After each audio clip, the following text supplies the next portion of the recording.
할렐루야 할렐루야 할렐루야 할렐루야 할렐루야 할렐루야 할렐루야 할렐루야 죄짐 맡은 우리 구주 어찌 좋은 친구인지 걱정 근심 무거운 짐 우리 주께 맡기세 할렐루야 할렐루야 할렐루야 할렐루야 할렐루야 할렐루야 할렐루야 할렐루야.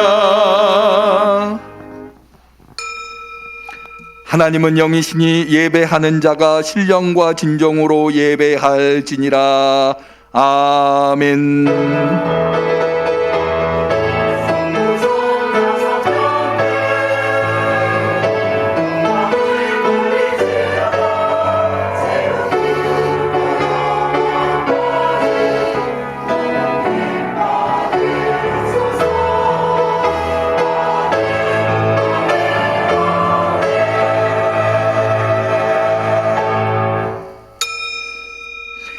여호와여 주의 장막에 유할 자 누구오며 주의 성산에 거할 자 누구오니까 정직하게 행하며 공의를 일삼으며 그 마음의 진실을 말하며 그 혀로 참소치 아니하며 그 벗에게 행악지 아니하며 그 이웃을 회방치 아니하며 그 눈은 망령된 자를 멸시하며 여호와를 두려워하는 자를 존대하며 그 마음에 서운한 것은 해로울지라도 변치 아니하며 별리로 대금치 아니하며 뇌물을 받고 무죄한 자를 해치 아니하는 자니 이런 일을 행하는 자는 영영이 요동치 아니하리다.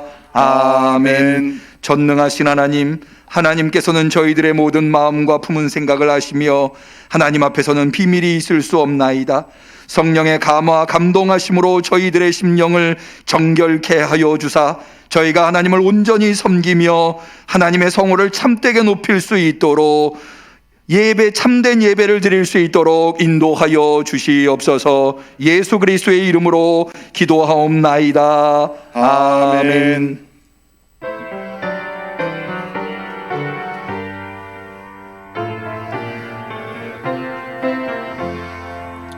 사랑의 하나님 언제나 함께 계셔 기쁨과 평화에 복 내려 주옵소서.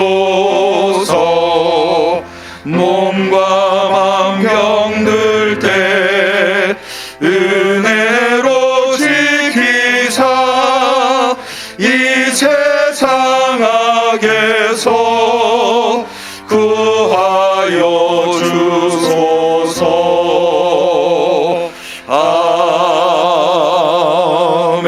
아멘.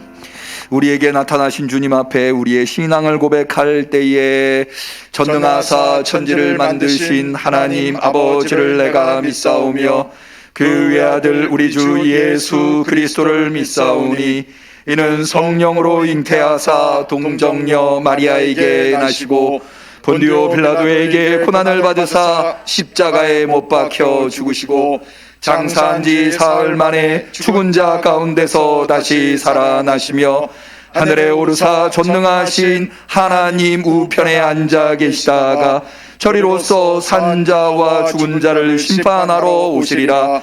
성령을 믿사오며 거룩한 공회와 성도가 서로 교통하는 것과 죄를 사하여 주시는 것과 몸이 다시 사는 것과 영원히 사는 것을 믿사옵나이다. 아멘.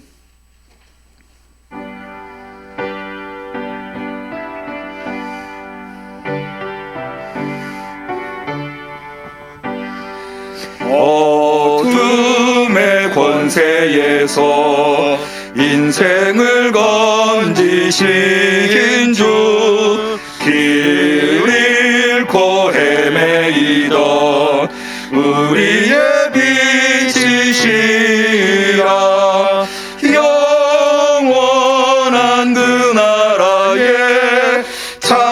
모습 보이시고 그 얼굴 밝은 광채 우리를 비추신다.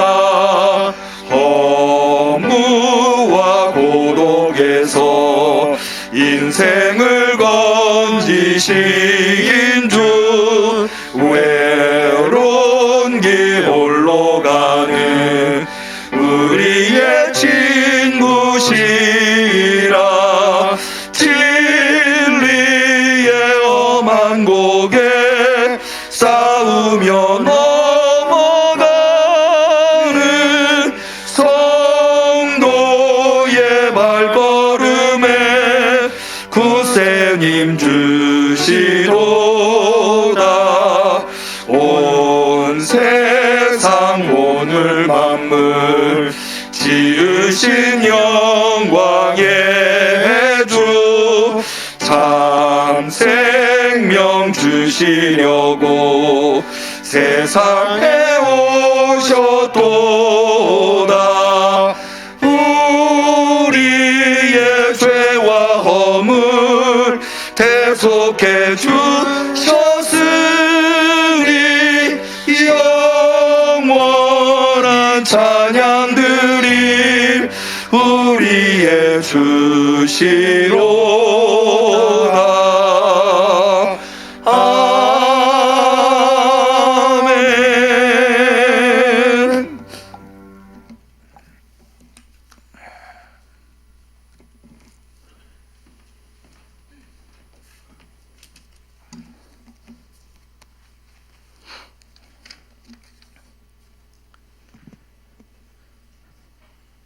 가장 적절한 방법과 모양으로 우리를 위로하시는 하나님, 또한 우리의 창조주 되시며 구원자 되신 하나님, 예수님을 믿는 자마다 영생을 약속하신 하나님의 은혜를 찬양합니다. 모든 것을 새롭게 하시는 하나님, 새해를 허락하시고 새날을 주셨음에도 여전히 나의 뜻과 나의 삶을 살고 있습니다. 새 포도주는 새 부대에 담으라 하신 말씀처럼 낡은 습관과 생각들을 버리고 새롭게 변화되게 하여 주시옵소서. 세상 사람들과 구별된 삶을 사셨던 주님처럼 우리도 변화받는 삶이 되게 하여 주시옵소서. 우리의 기도에 귀 기울이시며 응답하시는 하나님, 2023년 성전 완성의 해를 맞아 교회의 모든 성도가 한 마음으로 나아가려 합니다. 흔들림 없는 마음을 주시옵소서. 어렵고 험난한 길이 될 수도 있고 좌절을 경험하는 한 해가 될 수도 있습니다. 그러나 그러한 순간조차도 절대 낭망하지 않게 하여 주시옵소서. 반드시 하나님의 계획은 이루어지고 성취될 것을 믿으며 끝까지 최선을 다하는 한 해가 되게 하여 주시옵소서. 하나님 나라의 비전을 품은 교회로 만들어 주시옵소서. 비전을 품은 교회, 비전을 실천하는 교회가 될 수 있도록 성령님을 통하여 온전히 우리를 주장하여 주시옵소서. 하나님, 은혜로운 주일 아침 하나님을 향해 나아갑니다. 우리의 예배를 받아 주시옵소서. 필요한 말씀을 주시옵소서. 새 부대가 되게 하여 주시옵소서. 모든 것을 새롭게 하시고 변화시키는 예수님의 이름으로 기도드립니다. 아멘.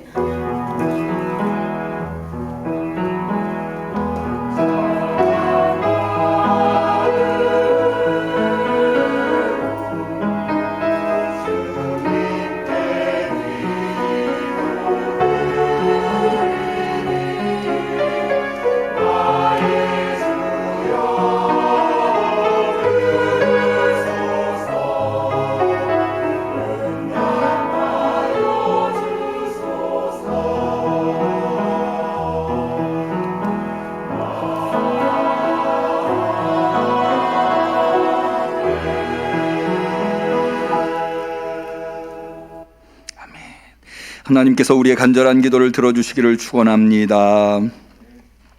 성시교독의 시간입니다. 교독문은 37번 이사야 40장 두 번째 교독문이 되겠습니다.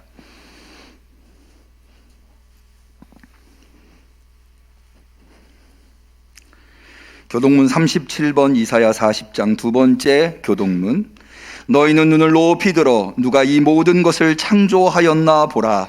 주께서는 수요대로 만상을 이끌어내시고 각각 그 이름을 부르시나니 그의 권세가 크고 그의 능력이 강함으로 하나도 빠짐이 없느니라. 야곱아 내가 어찌하여 말하며 이스라엘아 내가 어찌하여 이르기를 내 사정은 여호와께 숨겨졌으며 원통한 것은 내 하나님에게서 수리하심을 받지 못한다 하느냐. 너는 알지 못하였느냐 듣지 못하였느냐 영원하신 하나님 여호와 땅 끝까지 창조하신 자는 피곤치 아니하시며 곤비치 아니하시며 명철이 한이 없으시며 피곤한 자에게는 능력을 주시며 무능한 자에게는 힘을 더하시나니 소년이라도 피곤하며 곤비하며 장정이라도 넘어지며 자빠지되 오직 여호와를 앙망하는 자는 새 힘을 얻으리니 독수리의 날개치며 올라감 같을 것이요 같이 합니다. 다른 박질하여도 곤비치 아니하겠고 걸어가도 피곤치 아니하리로다. 아멘.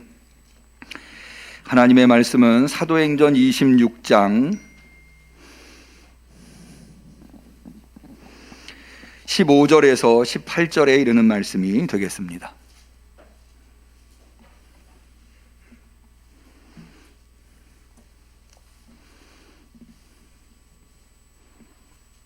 신약성경 234페이지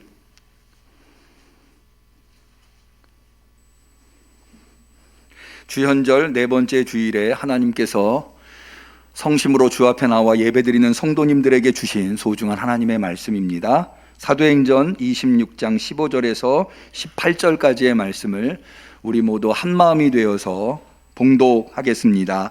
내가 대답하되 주여 뉘시니이까 주께서 가라사대 나는 내가 핍박하는 예수라.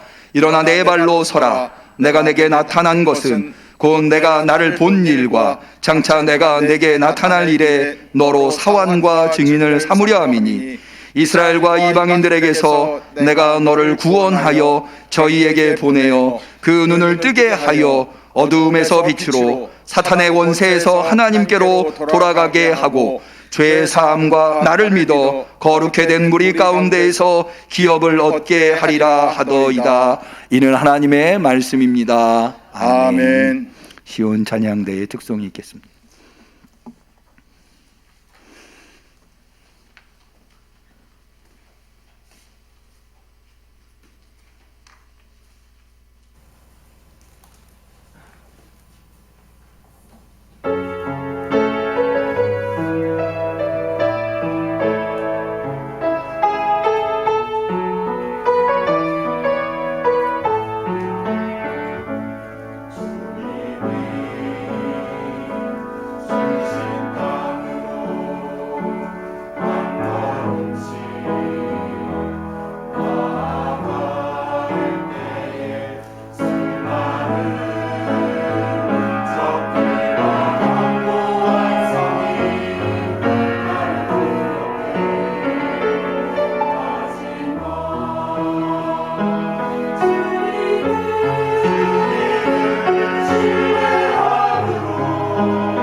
아멘.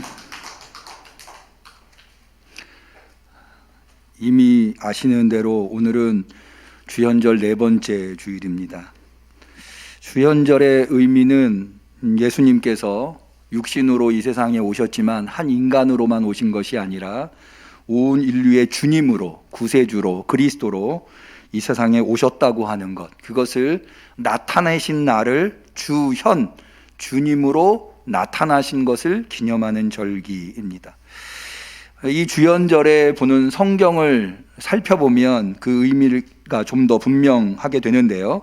대표적으로 동방박사 이야기입니다. 마태복음 2장에 보면 동방박사들이 별을 따라서 베들레헴에 오죠. 그리고는 태어나신 아기 예수님께 찾아옵니다. 집에 들어가 아기와 그 모친 마리아에 함께 있는 것을 보고 엎드려 아기께 경배하고, 여기 엎드려 경배했다고 하는 것은 당시에 왕에게 하는, 신에게 하는 자세입니다. 옛날에는 왕을 my lord, 주라고 표현했죠. 또 예수님께서 세례 받으실 때도 하늘로서 소리가 나기를, 이것은 명백하게 하나님이 하시는 말씀인데, 너는 내 사랑하는 아들이라 내가 너를 기뻐한다 라고 해서 예수님이 한 인간일 뿐만 아니라 하나님의 아들이심을, 하나님이심을, 성자이심을 나타내 보여주고 있습니다. 교회는 이 주현절을 대단히 중요하게 여깁니다. 부활절이 가장 중요한 절기라고 꼽을 수 있다고 한다면, 부활절은 교회의 5대 절기 중에 제일 오래된 절기이거든요. 예수님이 부활하셨을 때부터 지켜온 절기이기 때문에. 그런데 이 주현절은 부활절 다음으로 오래된 절기로 교회가 지켜오고 있습니다. 주현절이 그토록, 부활절이 중요한 것은 더 이상 설명하지 않아도 되고요. 주현절이 그토록 중요한 이유는 예수님께서 이 세상에 오셨다고 하는 것, 주님으로, 그리스도로 이 세상에 오셨다고 하는 것이 인류 역사에서는 그 무엇과도 견줄 수 없는 위대한 사건이기 때문입니다. 인류 역사는 예수님이 오시기 전과 오신 후로 그래서 나뉘게 되는 겁니다. 여러분이 아시는 대로 주전이라고 하는 게 BC, before Christ이죠. 주님이 오시기 전. 주후, 우리나라 말로는 주후라고 하는데 영어로는 AD, 이게 약자인데요. 라틴어의 약자입니다. 아노 도미니라고 하는, 아노라고 하는 것은 우리나라의 날에 해당하는 거고요. 도미니 하면 주의. 그러니까 우리는 지금 매일매일을 주의 날, 주님이 오신 이후의 날을, 그래서 주후라고 표현하는 날들을 살아가고 있는 겁니다. 그러니까 인류 역사에서 가장 획기적이고 위대한, 그래서 온 인류가 이 기점을 통해서 새롭게 시작된, 변화된 세상이 되었다고 하는 그 한 가지 사건은 주님이 나타나신 것이다. 그런데요, 주님의 나타나심은 온 인류에게만 획기적인 사건이 아니라 우리 그리스도인들 개개인에도 대단히 중요한, 어떻게 보면 통틀어서 가장 중요한 인생에서 사건이다라고 할 수가 있겠습니다. 여러분, 예수님을 만난 사람들은 누구나 다 본질적인 변화를 겪었습니다. 대표적인 예로 누가복음 19장의 삭개오를 들 수 있는데요. 이 삭개오라고 하는 인물이 어떤 인물이었느냐? 예수님이 오셨을 때 예수님을 만나려고 삭개오가 하는 행위를 보면 알 수가 있는데, 삭개오는 여리고의 세리장이었습니다. 세리장이라고 하는 것은 여러 세리들 중에 제일 우두머리라고 하는 의미인데요. 그런 세리장, 나이도 어느 정도 있었을 겁니다. 그런 세리장이 예수님 보겠다고, 예수님 보고 싶은 자신의 욕망을 이루기 위해서 뽕나무 위에 올라간다고 하는 거죠. 모르긴 몰라도 삭개오가 50, 60은 나이가 되었을 듯 합니다. 그런 어른이 누군가를 보겠다고 나무 위에 올라간다? 오늘날에도 흔치 않은 일이라 하겠죠. 그렇게 자기가 원하는 것을 얻으려면은 수단과 방법을 가리죠. 남들이 나를 뭐라고 얘기하든 아무 상관없이 그렇게 살아왔던 인물이 삭개오라고 하는 거죠. 그래서 그렇게 뽕나무에 매달려 있는 삭개오를 예수님이 보시고, 삭개오야 내려와라, 내가 오늘 너의 집에 가야 되겠다 라고 했을 때 사람들은 수군거립니다. 7절에 보시면 무사람이 보고 수군거려 가로되 저가 죄인의 집에 유하러 들어갔도다. 삭개오는 아예 죄인이라고 평가받고, 누구나 다 저 사람은 죄인이다 라고 하던 인물이 삭개오였던 거죠. 그런데 그 삭개오를 예수님이 만나는 순간 삭개오는 완전히 바뀝니다. 그렇게 너의 집에 유하여야 되겠다라고 했을 때 삭개오는 예수님을 향해서 이렇게 말합니다. 주여 보시옵소서, 내 소유의 절반을 가난한 자들에게 주겠사오며 만일 네 것을 토색한 일이 있으면 4배나 갚겠나이다. 여러분, 삭개오가 한 이야기가 얼마나 대단한 이야기인가 한번 여러분이라고 생각해 보세요. 자신의 재산을, 내 절반을 가난한 자들한테 나눠주고 누군가의 것을 뺏은 일이, 토색이라고 하는 게 뺏은 거거든요. 강제로 4배나 갚겠다. 쉬운 일입니까? 더군다나 삭개오는 어떤 인물이에요? 이제까지 어떻게 모은 재산이에요? 악다구니를 부리면서 다른 사람들을 짓밟으면서 다른 사람들의 고통에 아랑곳하지 않으면서 그 온갖 모욕을 받으면서도, 욕을 들으면서도 모았던 재산이에요.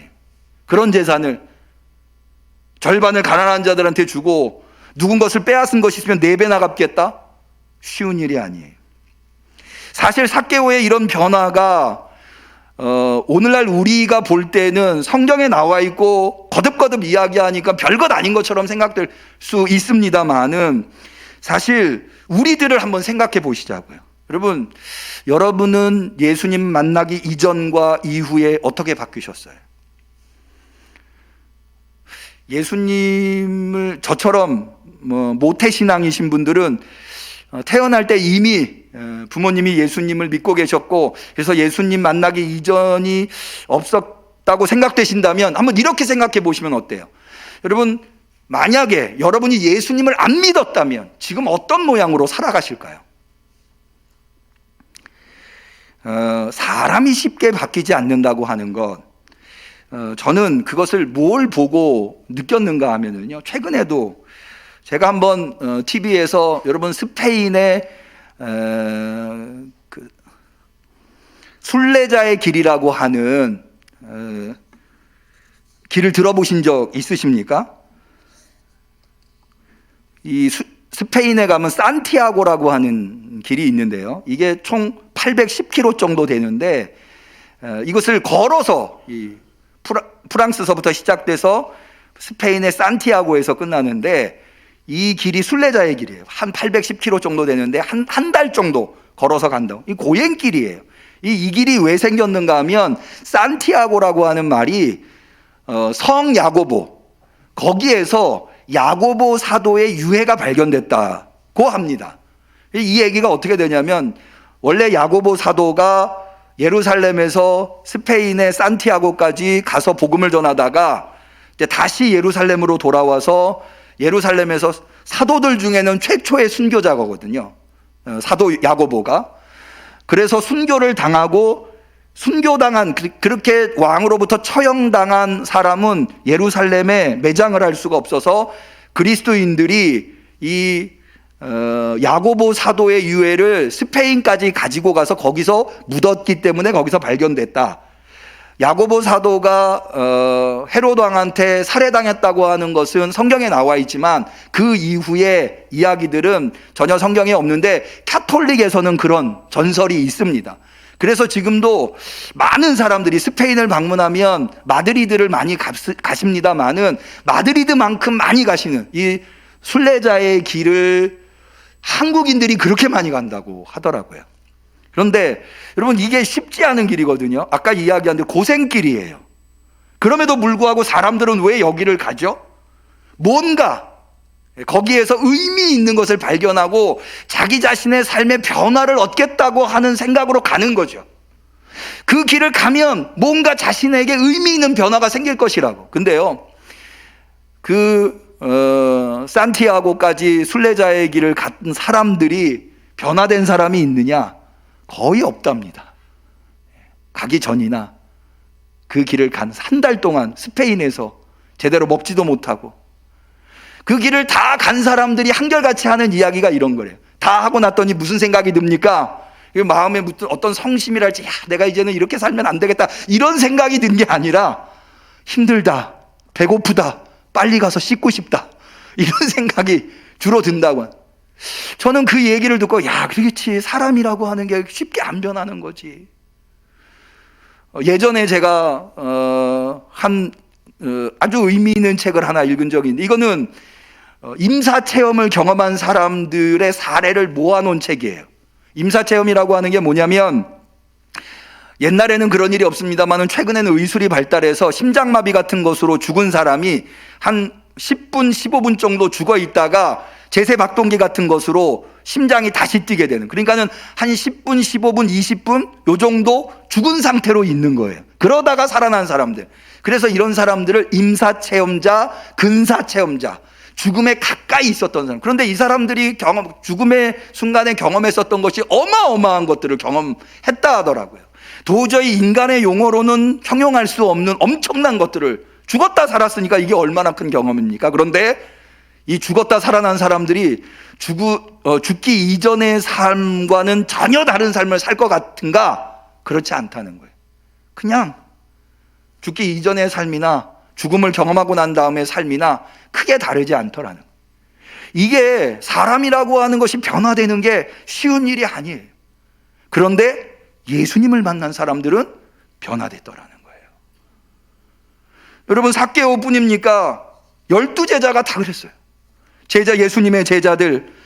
여러분, 사도행전 4장에 보면 예수님의 제자들이 복음을 전하다가 산헤드린 공회원 앞에 끌려갑니다. 체포되어서. 산헤드린 공회원이라고 하면 당시에 사법권, 입법권, 행정권을 모두 다 가지고 있는 막강한 권력기구가 산헤드린 공회원이었어요. 그런데 거기에 체포돼서 끌려간 거예요. 그리고 산헤드린 공회원들이 보니까 바로 산헤드린 공회에 의해서 예수가 처형당했거든요. 그런데 예수의 복음을 전하니까 산헤드린 공회원들이 싫은 거예요. 권력자들이 나약한 어부 출신들이잖아요. 제자들을 엄포를 놓습니다. 베드로, 야고보에게 엄포를, 너희들 다시는 예수의 이름으로 복음을 전하지 말아라. 전할 시엔 가만두지 않겠다. 그랬더니 그때 사도들이 뭐라고 이야기하느냐? 사도행전 4장 12절에 보면, 다른 이로서는 구원을 얻을 수 없나니 천하 인간의 구원을 얻을 만한 다른 이름을 우리에게 주신 일이 없음이라. 그렇게 말하는 거예요. 말하지 말라고, 지금 너희들 말하면 가만두지 않겠다고 말하고 있는 권력자들 앞에서 그렇게 이야기하는 거예요. 그러니까 이 사람들 깜짝 놀래요. 이어진 13절에 저희가 베드로와 요한이 기탐 없이 말함을 보고 그 본래 학문 없는 범인으로 알았다가 이상히 여기며, 그들이 어떻게 이렇게 변화되었어요? 예전에는 늘 주눅 들어 있고 의기소침해 있고 말 한마디 제대로 못하던 어부 출신의 제자들이 예수님을 만난 다음에 변화되어서 그 막강한 권력, 자신의 목숨줄을 쥐고 있는 그 권력자들 앞에서도 담대하게, 그럴 수 없다. 나는 예수의 복음을 전할 수밖에 없다. 왜? 예수 이름 외에 구원받을 만한 다른 이름을 준 적이 없다. 깜짝 놀라는 거예요. 저 사람들이 어떻게 저렇게 변화됐을까? 여러분은 어떠십니까? 예수님 만나서 변화되셨습니까? 쉽게 대답하지 못하실 것 같아요. 저는 오늘 2023년도 새해를 시작하고 오늘 첫 달 마지막 주 주일을 맞이한 우리 성도들과 함께 이 지점을 좀 고민해 보았으면 좋겠어요. 우리는 예수님을 만나서 어떻게 변화되어야 하는가? 왜 나는 변화되지 않는가? 변화되는 것이 맞는데 그럼 난 어떻게 해야 변화될 수 있는가? 여러분, 변화라고 하는 것은 늘 방향이 있어야 돼요. 어떤 방향으로 변화될 것인가?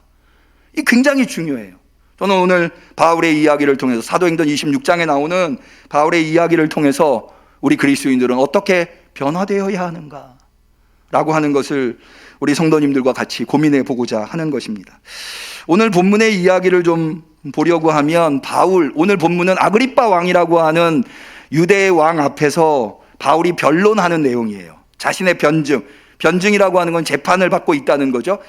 바울은 지금 기소되어서 재판 중에 있는 거예요. 이 과정을 조금 설명을 드려야 되는데, 바울이 1, 2, 3차 전도여행 이방 지역에서 많은 이방인들에게 복음을 전하고 그 성과를 가지고 예루살렘에 찾아옵니다. 왜 찾아오냐? 예루살렘 교회가 당시 초대교회의 뿌리이기 때문에 예루살렘 교회의 인정을 받고 싶은 마음이 있었어요, 바울에. 그래서 자기가 복음을 전해서 복음을 받아들였던 이방인들 몇 사람을 데리고 예루살렘 교회를 방문합니다. 근데 당시에 예루살렘은 명절이었어요. 그래서 바울도 예루살렘 성전에 들어가게 됩니다. 그런데 이 바울이 1, 2, 3차 전도 여행을 통해서 이방 지역에서 복음을 전하면서 유대인들과 수도 없이 부딪혔고, 사도행전에 그게 잘 나와 있어요. 그래서 유대인들이 바울을 죽이려고 수도 없이 시도를 했습니다만 하나님이 지켜주셔서 바울이 살아나고 했죠. 그런데 바울이 예루살렘 성전에 들어갈 때 이방인이 아닌 사람들인데도 불구하고 같이 동행해서 들어간 사람들이 이방인이라고 유대인들이 착각을 한 거예요. 원래 이방인은 예루살렘 성전에 못 들어가게 돼 있거든요. 그래서 이 예루살렘 성전에 모여있는 유대인들이 바울이 의도적으로 예루살렘 성전을 더럽히고 모독했다고 생각하고 바울을 끌어내서 죽이려고 합니다. 그래서 바울 때문에 예루살렘 성전에 모여있던 사람들에게 큰 소요가 일어납니다. 그 소식이 당시에 예루살렘의 질서를 지켜야 하는, 질서를 유지해야 하는 책임이 천부장이라고 하는 사람한테 있었는데, 이 천부장에게 들어가고 군대를 동원해서 바울을 거기서 끌어냅니다. 왜냐하면 거기에서 소요가 일어나니까. 그리고는 천부장이 바울을 데려다가 신문을 합니다. 그런데 고대에서는 그냥 신문하는 게 아니라 매질을 하고 신문을 합니다. 그러니까 바울이 내가 로마 시민권자인데 로마 시민권자를 어떻게 죄도 정하지 않고 이렇게 매질을 고문을 하느냐, 그 말을 듣고 천부장이 겁을 먹습니다. 야, 이거 로마 시민권자를 내가 함부로 건드렸구나. 유대인인 줄만 알았지 로마 시민권자인 줄은 몰랐던 거예요. 그래서 당시에 총독인 벨릭스라고 하는 총독이 가이사랴라고 하는 곳에 있었는데, 지금 예루살렘에서 체포된 바울을 가이사랴로 압송합니다. 그래서 벨릭스 총독 앞에서 재판을 받게 만들어요. 벨릭스가 재판을 열어서 해보니까 이 재판은, 이 바울이 이렇게 체포돼서 재판까지 오게 된 이유는 뭐 로마의 문제가 아니라 이거는 유대인들 사이에서 일어난 문제인 것 같아요. 그래서 벨릭스가 그렇다고 해서 아무 문제가 없다고 바울을 풀어줄 수도 없고, 왜냐하면 유대인들의 환심을 사야 통치를 잘 할 수 있는 로마의 총독 입장에서는 바울을 그냥 풀어줄 수는 없었던 거죠. 예수님과 비슷한 이야기예요. 그래서 벨릭스가 취한 태도가 뭐냐면 재판을 지연하는 거예요. 질질 끓는 거죠. 판결을 안 내려요. 그러다가 결국에는 총독이 바뀌게 됩니다. 베스도라고 하는 총독이 당시에 팔레스틴의 예루살렘 이스라엘의 총독으로 다시 부임해 오게 되는데, 이 베스도라고 하는 총독이 새로 부임해 와서 예루살렘과 협력 관계에 있어야 되기 때문에 사내들인 공회원들 앞에 인사를 하러 갑니다. 인사를 하러 간 자리에서 사내들인 공회원이 바울이 지금 구금되어서 재판이 늘어지고 있다고 하는 걸 알고 빨리 좀 재판을 속개해달라, 바울을 빨리 처형하고 싶은 마음에. 그래서 베스도가 그 얘기를 듣고는 와서 바울을 다시 신문하고 재판을 시작합니다. 근데 베스도가 바울을 신문해 보니까 벨릭스가 생각했던 것과 동일해요. 이게 뭐 별 큰 문제가 없는 거예요. 그래서 그러고 있는 차제에 바울이 베스도한테 뭐라고 해요? 나는 더 이상 예루살렘에서 유대인들 앞에서 재판받지 않겠다. 내가 로마 시민권자니까 나 황제한테, 가이사한테 재판을 받겠다. 이게 베스도가 골치 아팠는데 잘 됐다 생각을 하고 가이사한테 보낼, 로마로 압송할 생각을 하게 됩니다. 근데 마침 그때에 당시에 유대 땅의 분봉왕 헤롯 아그리빠가 새로 베스도가 총독으로 취임해 왔다고 하는 얘기를 듣고 인사차 방문을 합니다. 가이사랴에. 그때 베스도가 이 자기를 방문한 아그리빠 왕 앞에서, 아그리빠는 유대인이니까 내가 지금 바울이라고 하는 죄인을 구금하고 있는데 이 사람이 로마의 시민권자여서 황제한테 보내려고 하는데 뭐라고 황제한테 써보낼 게 없다. 그러니 당신이 좀 신문을 해줘. 당신이 좀 재판을 해서, 당신은 유대 법이랄지 유대교를 잘 아니, 바울의 이야기를 듣고 뭐가 문제인가 나한테 좀 알려달라 라고 해서 지금 아그리빠 왕 앞에서, 베스도가 옆에 있고 아그리빠 왕 앞에서 바울이 재판을 받게 되는 겁니다. 그런데 그 자리에서 지금 오늘 우리가 읽은 사도행전 26장은 바울이 자신을 스스로를 변론하는 내용이 되겠습니다. 바울이 기소된 내용은 두 가지입니다. 첫 번째는 뭐냐면 아까 말씀드린 대로 예루살렘 성전을 모독했다는 거고요. 두 번째는 나사렛 예수라고 하는 이단 사이비 교주에 휘둘려서 이 사람을 전파함으로 로마 제국을 혼란에 빠뜨리고 있다라고 하는 두 가지 죄목입니다. 여기에 대해서 바울은 첫 번째로 자신이 어디 출신인가, 자신의 출신 성분이 어디인가를 먼저 이야기를 합니다. 그건 뭐냐면 바리새파에 속해 있는 사람이라는 거예요. 그건 뭘 얘기하느냐, 가장 유대교인들 중에 엄격한 이른바 교파에 속해 있는 건데, 지파에 속해 있는 건데, 그러므로 말미암아 성전을 모독했다고 하는 것, 일부러 성전을 모독하고 무시했다라고 하는 것이 그게 아니라고 하는 것. 심지어 바울은 열심 있는 바리새파 사람으로서 그리스도인들을 박해하는 데 찬성했고, 자기도 대제사장에게 권한을 위임받아서 다메섹까지 가서 그리스도인들을 죽이려고 했다는 거예요. 그만큼 유대교의 열심이었고 그만큼 엄격한 유대교인으로 살아왔다라고 하는 것을 먼저 이야기합니다. 그런데 그거보다 더 중요한 문제는 예수 그리스도가 누구냐라고 하는 거예요. 예수 그리스도가. 지금 바울이 받는 의혹이 뭐라고요? 나사렛 예수라고 하는 이단 사이비 교주를 로마 제국에 전파함으로 말미암아 로마 제국을 혼란에 빠뜨렸다라고 하는 이야기. 그런 게 바로 바울이 기소된 죄목이거든요. 그래서 바울은 좀 더 심각하게 예수 그리스도가 누구냐, 특별히 자신에게 나타난 예수님이 누구인가를 얘기함으로써 왜 자신이 예수 그리스도를 전할 수밖에 없었는가 라고 하는 얘기를 꺼내고 있는 겁니다.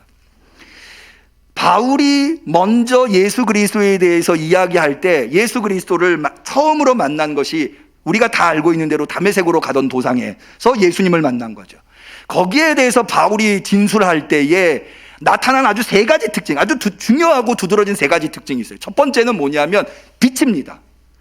예수님은 바울이 다메섹으로 그리스도인들을 박해하러 가는 바울을 예수님이 만나는데 나타나시는데 무엇으로 나타나시느냐? 빛으로 나타나세요. 근데 이게 그냥 빛이 아니에요. 이게 대단한 빛인데요. 이게 굉장히 의미가 있는데요. 뭐냐 하면 바울이 그 빛을 만날 때의 시점이 언제냐면은 정오입니다. 정오의 태양이 떠 있어요. 그런데 여러분, 정오의 태양이라고 하는 것은 빛이라고 하는 관점에서 볼 때 어떤 빛입니까? 가장 강력한 빛이죠.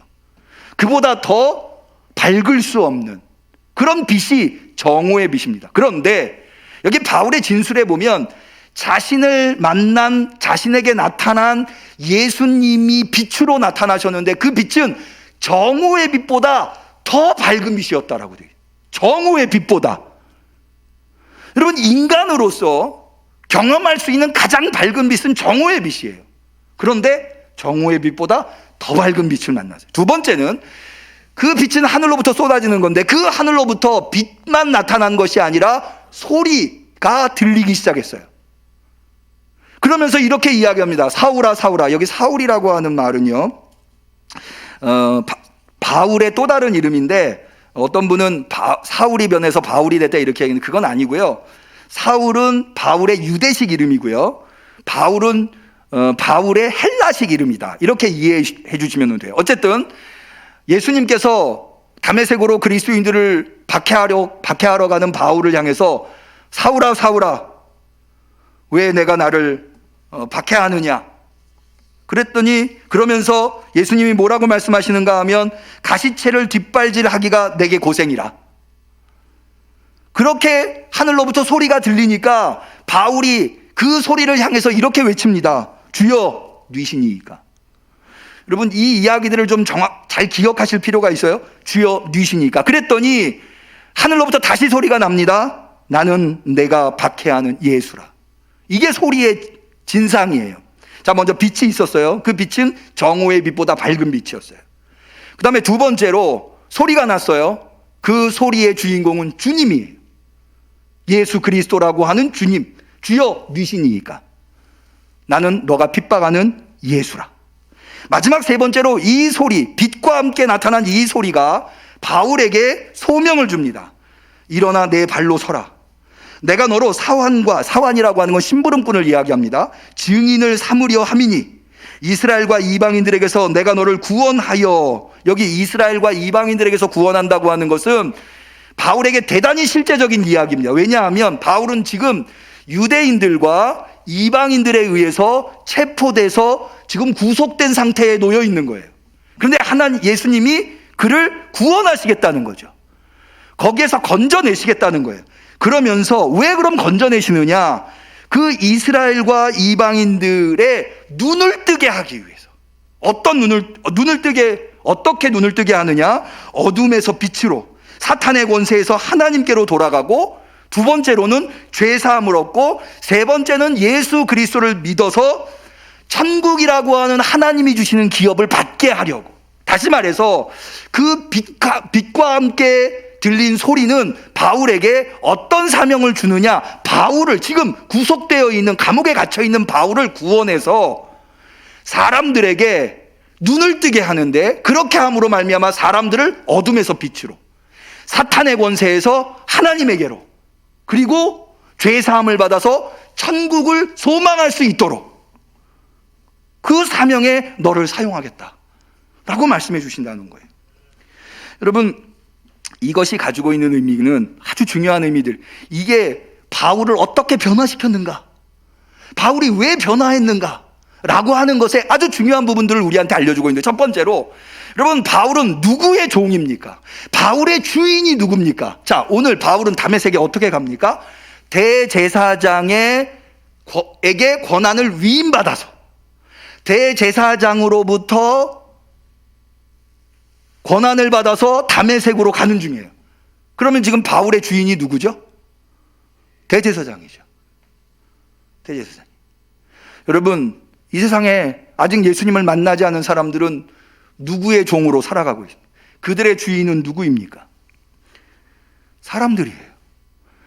때로는 자기 자신이. 그런데요, 예수님을 만나는 순간 주인이 바뀌어요. 여러분, 예수님을 만난다고 하는 것은, 그리스도를 만난다고 하는 것은 주인이 바뀌는, 여러분들의 주인이 바뀌어질 줄로 믿습니다. 여러분, 바울이 다메섹에서 빛을 만났어요. 빛을 만났을 뿐만 아니라 소리를 들어요. 사울아, 사울아, 왜 나를 핍박하느냐? 너가 나를 핍박하면 할수록 네 발이 고통스러울 뿐이다. 그 순간 바울이 그 소리를 향해서, 그 빛을 향해서 뭐라고 그러죠? 주여, 뉘시니까. 사실은 바울은 이제까지 대제사장 말고는 누구에게도 주라고 말할 수가 없었어요. 그런데 그 순간 정오보다 밝은 빛을, 그리고 그 하늘로부터 거부할 수 없는 우레와 같은 소리를 듣는 순간 누가 주인인가를 깨닫게 된 거예요. 저 빛, 저 소리가, 내가 이때까지 경험했었던 대제사장, 그가 막강한 권력을 가지고 있지만 그가 가지고 있는 권력과는 비교할 수 없는, 나를 압도하는 그 주인, 그 주인이 저기 있구나. 그런데 문제는 뭐예요? 그가 누군지를 모르는 거예요. 주여, 뉘시니까. 그때 예수님은 말씀하십니다. 나는 너가 핍박하는 예수니라. 여러분, 이게 굉장히 중요한 말씀인데요. 왜 그런가 하면, 바울이 왜 그리스도인들을 핍박했느냐? 왜냐하면 예수님이 십자가에 죽은 줄 알았어요. 여러분, 죽은 사람이 뭘 할 수 있나요? 아무것도 할 수 없는 죽은 사람의 이름을 가지고 그리스도인들이 유대인들을 혼란케 만들고 세상을 혼란케 만드니까 저 사람들은 없애버려야 된다라고 생각했었던 거예요. 예수님이 죽었는데 죽은 예수를 가지고 뭘 한다고 하니 그건 사입이고 이단이죠. 가만둬선 안 되죠. 그런데 그 순간, 다메섹으로 가는 순간, 죽은 줄만 알아서 그리스도인들을 박해하러 가고 있는 바울에게 버젓이 예수님이 나타나서 말씀하십니다. 나는 너가 핍박하는 예수니라. 너 내가 죽은 줄 알았지. 난 죽지 않았어. 난 이렇게 살아있어. 살아서 역사해. 여러분, 이게요, 왜 바울을 변화시키냐면, 바울에게 진실은 뭐였냐? 바울에게 진리는 뭐였냐? 예수가 죽었다고 하는 거예요. 그리고 대제사장이 하는 말이었어요. 그게 진리였어요. 그렇기 때문에 바울은 그 진리를 쫓아서 지금 다메섹까지 그리스도인들을 죽이려고 온 거예요. 그런데 예수님을 만나는 순간, 아, 대제사장이 진리가 아니었구나. 진리를 깨달은 거죠. 정오보다 그게 최고인 줄 알았어요. 정오의 해가 최고인 줄 알았어요. 근데 그 정오의 해보다 더 밝은 빛이 있구나. 그 밝은 빛을 만나는 순간, 그 하늘로부터 들려오는 소리를 듣는 순간 내가 가짜 진리에 사로잡혀 있었구나. 그래서 주인이 바뀌는 거예요. 아니, 주인이 금방 바뀌겠습니까? 이때까지 수십 년을 섬겨오던 주인인데.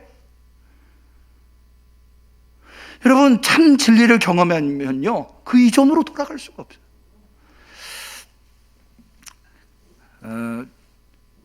제가 좋아하는 음식점이 하나 있어요. 여러분 아시는 분들 계세요. 서양원이라고 하는 중국집. 아시나요? 저희 역촌동에 임시예배처소 뒤쪽에 있었던 중국집이에요.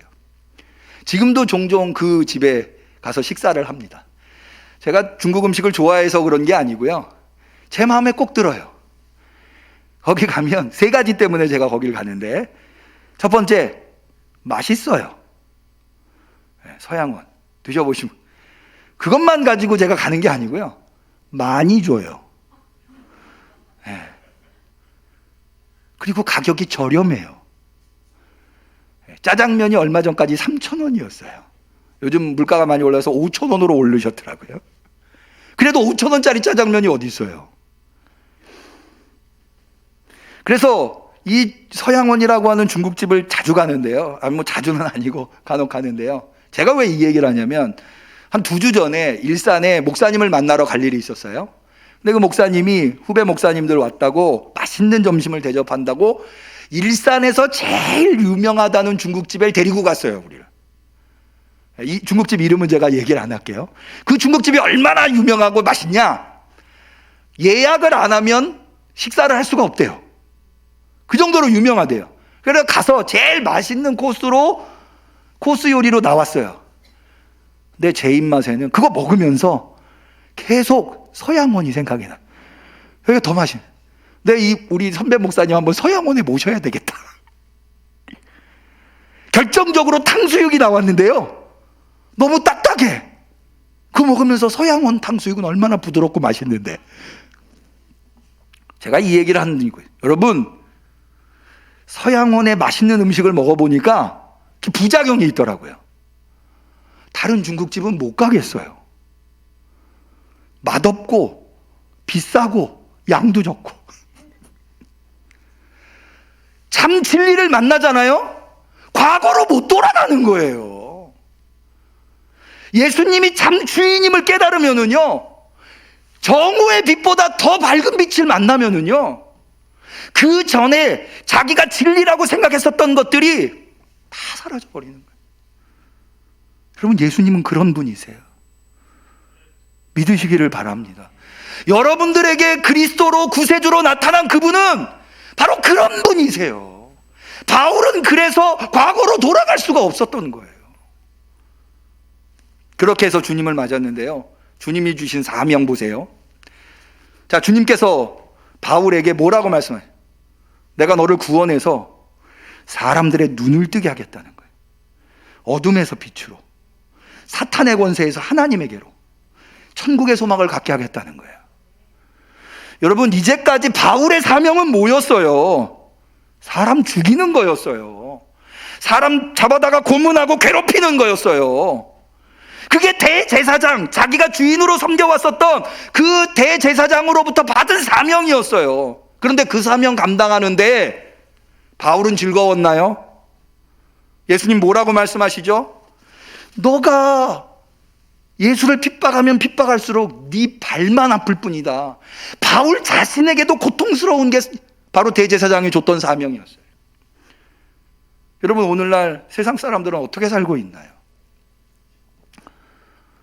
남을 짓밟지 않고는 올라설 수 없다는 생각으로 날마다 누군가를 짓밟으려고 하는 생각으로 가득 차 있지는 않나요? 내가 쟤를 제치지 않으면 나는 낙오된다는 생각으로. 그런데 그렇게 사는데 즐겁나요? 행복한가요? 그러면 그럴수록 더 자신을 괴롭히고 있지는 않나요? 근데 예수님이 주신, 참된 주님이 주신, 진리이신 주님이 주신 사명은 달라요. 사람의 눈을 뜨게 하는 거예요.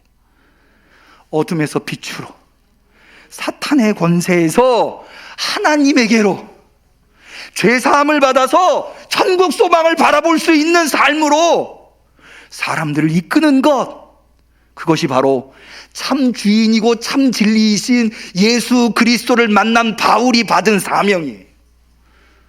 믿으시기를 바랍니다. 여러분, 그런데요, 여기 아주 중요한 단어가 있어요. 일어나 내 발로 서라예요. 한번 저를 따라해 보십니다. 일어나 내 발로 서라. 이게 뭐냐 하면, 여러분, 이런 예수님을 우리 다 만났어요. 그런데 여러분, 얼마나 변화되셨나요? 아마 나는 정말 예수님을 만나서 바울처럼 바뀌었다고 고백할 수 있는 사람이 이렇게 많지 않을 거예요. 왜 그런가요? 왜 변화되지 않을까요? 여러분, 이걸 알아야 돼요.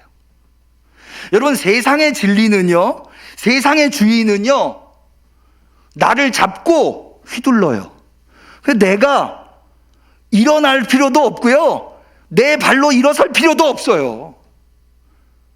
사탄의 권세라고 하는 게 그래요. 그런데요, 예수 그리스도, 그분이 우리의 주인이 되시고 진리, 참 진리이신 그분이 우리를 이끄시면은요, 우리는 자유하게 돼요. 자유에는 책임이 따라요. 그건 뭐냐 하면 일어나야 되는 거예요. 내가 일어나야 되는 거예요. 여러분, 요한복음에 예수님의 진리를 뭐라고 말씀하시나요? 진리가, 너희는 진리를 알지니 진리가 너희를 자유케 한다. 세상이 우리한테 가르쳐 주는 거는요, 우리를 자기 멋대로 휘두르지만 주님은 그렇게 하지 않으세요. 여러분, 마가복음 5장에 보면 거라사에 귀신 들린 사람이 있었어요. 군대 귀신이 들어갔는데요, 예수님이 그를 불쌍히 여겨서, 막 무덤 사이에서 살아가지고 이 사람이 불쌍히 여겨서 귀신을 쫓아내줘요. 이 사람이 나왔어요. 그래서 예수님한테 찾아와서, 예수님, 나 예수님과 함께 가고 싶습니다. 예수님 뭐라고 그러냐면, 돌아가라. 너희 집으로 가서 너희 친속들한테 하나님이 너한테 어떻게 해줬는지를 말해줘라. 많은 학자들이, 아니 제자들은 따라오라고 그래 놓고서 귀신 들렸다가 나았다고 해서 제자가 못 된다는 이야기인가? 왜 차별하나? 그렇게 이야기하는 사람도 있는데요, 어떤 신학자가 이렇게 설명을 하더라고요. 이 거라사 귀신 들린 사람, 나은 사람을 돌려보낸 이유는 자기의 주인을 잃어버린 거예요. 거라사 귀신이 떠나가니까. 그러니까는 예수님을 마치 이제까지 귀신 섬기듯 섬기려고 해서 예수님이 그런 방식으로는 주님을 섬기는 게 아니거든요. 돌아가라. 네 삶을 살아라. 이게 예수님이 우리의 주인이 되시는 방식이에요. 여러분, 한국 교회가 왜 변하지 않느냐? 이렇게 많은 교회들이 있는데, 예수님을 주님으로 모신다고 하는 교회들이 이렇게 많은데, 어쩌면 그 조선 600년 동안 수많은 귀신을 섬기듯이 예수님을 섬기려고 하고 있기 때문은 아닌가. 일어나 내 발로 서라. 이게 필요한 거예요. 내가 진리를 만났고 참 주인을 만났다면 이제 내가 결단과 의욕을 가지고 일어나야 되는 거죠. 아니, 목사님, 그럴 거면 세상에서 변화를 추구하는 사람도 노력하고 예수님 만난 사람도 노력해서 변화돼야 된다면 뭐 차이가 무엇입니까? 차이가 있죠. 결정적인 차이가 있어요. 그들은 아무리 노력해도 어디 속에 있어요? 어둠 속에 있어요. 그들은 아무리 노력해도 사탄의 권세 아래 있어요. 그러나 우리는 이미 상황과 환경과 상태가 달라요. 우리는 빛 가운데 있어요. 우리는 진리 가운데 있어요. 우리는 하나님과 사귐 가운데 있는 거예요. 그러니까 우리가 이 순간부터 하는, 내가 일어나려고 하고 내 발로 서려고 하는 노력들은 결실을 맺을 거예요. 의미가 있을 거예요. 제가 오늘 이 말씀을 준비한 이유가 있어요. 여러분, 오늘은 2023년도 새해를 시작한 첫 번째 달 마지막 주일이에요. 여러분, 2023년도 시작할 때 많은 계획들을 세우셨을 거예요. 어때요? 잘 되시고 있나요? 올해는 꼭 하나님 앞에서 그리스도인다운 성도님들이 되시기를 축원합니다. 많은 계획들을 세우셨겠지만 아마 의지가 많이 약해지신 부분도 있을 거예요. 우리 다시 한번 일어납시다. 일어나라. 내 발로 서라. 기도하겠습니다. 하나님 아버지, 주연절 4번째 주일에 우리에게 나타나신 주님, 그 주님 앞에서 우리가 어떤 변화된 삶을 살아야 하는가를 배우게 하시니 감사합니다. 그렇습니다.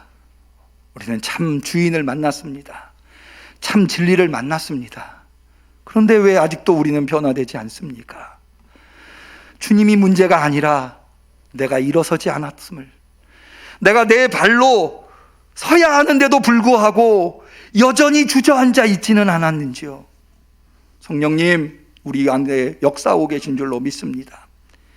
내가 일어나겠사오니, 주님, 이때까지 내가 한 번도 일어나려고 해본 적이 없어서 일어나려다가 넘어지고 일어나려다가 넘어지지만 주님이 도와주실 줄로 알고 두 팔과 두 다리의 힘을 불끈 쥐고 일어나겠습니다. 역사하여 주옵소서. 변화된 삶을 살아가게 하여 주옵소서. 죽음을 향한 삶이 아니라 생명을 향한 삶이 되게 하여 주옵소서.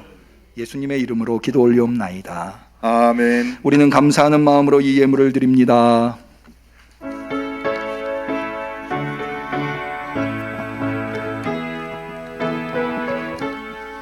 나의 죄를 정케 하사 주의 일꾼 삼으신 구세주의 넓은 사랑 항상 찬송합니다. 나를 일꾼 삼으신 주 크신 능력 주시어 언제든지 주 뜻대로 사용하여 주소서. 주여 내게 성령으로 충만하게 채우사 생명수가 강물처럼 흐르게 하옵소서. 나를 일꾼 삼으신 주 크신 능력 주시어 언제든지 주 뜻대로 사용하여 주소서. 아멘.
주님 앞에 귀한 예물 드린 손길이 있습니다. 11조 예물, 선교헌금, 목조헌금, 건축헌금, 주정헌금 성미 권연한 권사님, 유기순 권사님, 감사원금 해리와 예서의 삶을 주관하시고 책임져 주옵소서. 김상종, 김미영 집사님, 주님 감사를 드립니다. 주님 안에서 기쁨과 소망을 주심에 감사를 드립니다.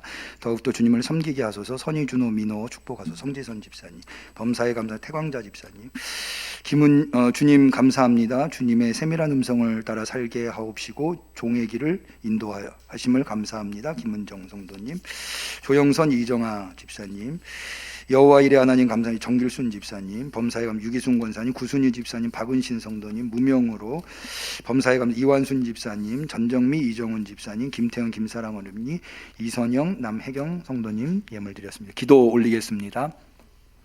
하나님 아버지 감사합니다.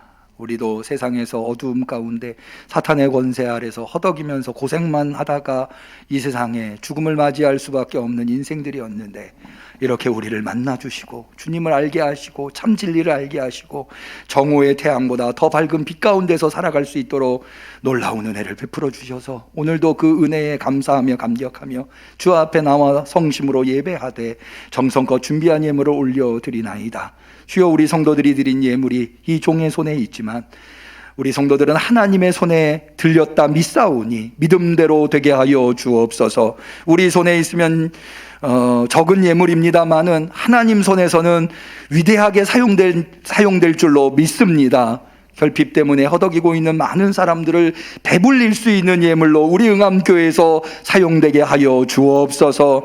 주님, 드린 손길 또한 축복해 주시기를 원하나이다. 저들이 넉넉하여 드린 곳 아니없고 쓸 곳도 많고 부족하지만 그러나 참 주인을 만났기에 아낌없이 삭개오가 그러했던 것처럼 예물 드렸나이다.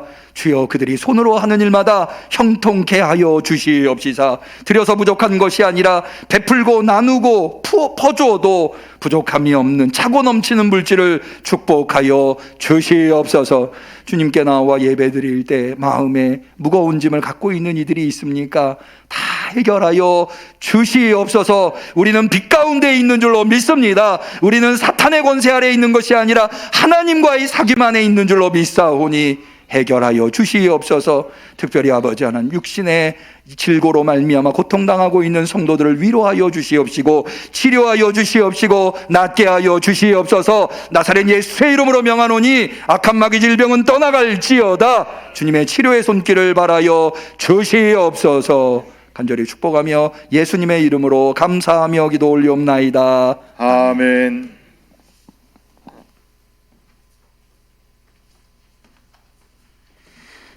교회 소식을 말씀드리겠습니다. 교회 소식은 받으신 주보를 참고해 주시면 좋겠고요. 오늘 오후에는 직원 헌신 예배가 계획되어 있습니다. 직원이라 하면 목회자들과 장로님, 권사님, 안수 집사님, 집사님들까지 모두를 이야기합니다. 꼭 참여하셔서 은혜의 시간이 되었으면 합니다. 오늘은 권사회 원례회 기도위원회 모임, 찬양위원회 모임이 계획되어 있습니다. 명단이 나와 있으니 참고해 주시면 되겠습니다. 나머지 광고는 주보를 참고해 주시고요. 이번 주에 생일이신 분이 계시네요. 전주필 성도님, 양진아 성도님, 구인주 집사님 축복해 주시고 축하해 주시면 감사하겠습니다. 우리 서로를 축복하는 축복송 사랑하는 자여 같이 찬양하겠습니다. 사랑하는 자여 너의 영혼이 잘됨같이 언제나 범사에 잘되고 강건하기를 내가 간구하노라. 우리 하나님께 영광의 박수 올리겠습니다. 곁에 계신 분들과 서로 인사 나눕니다. 그리스도의 평화를 빕니다. 그리스도의 평화를 빕니다. 비대면으로 유튜브로 예배드리시는 성도님들에게도 그리스도의 평화가 임하시기를 바랍니다. 송영하시겠습니다.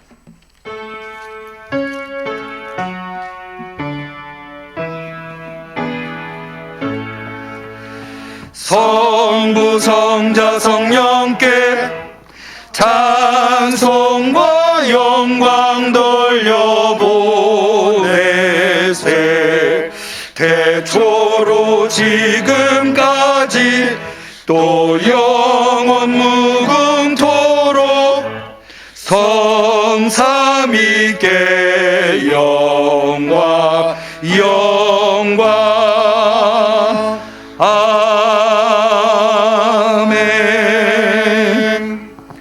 이제는 참 주인이 되시며 참 진리가 되시는 예수 그리스도의 은혜와 하나님 아버지의 사랑과 성령님의 교통 충만 역사하심이 그 참 주인께서 우리에게 주신 사명, 일어나 내 발로 서라, 너를 어둠에서 빛으로 죄사함과 천국의 소망으로 인도하겠다고 하신 말씀을 붙잡고 일어나기로 결단하는 우리 성도들 머리머리 위에, 우리 응암교회 위에 지금부터 영원까지 함께 하시기를 간절히 축원하옵나이다. 아멘.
방송실 음악 좀 꺼주시겠습니까? 감사합니다.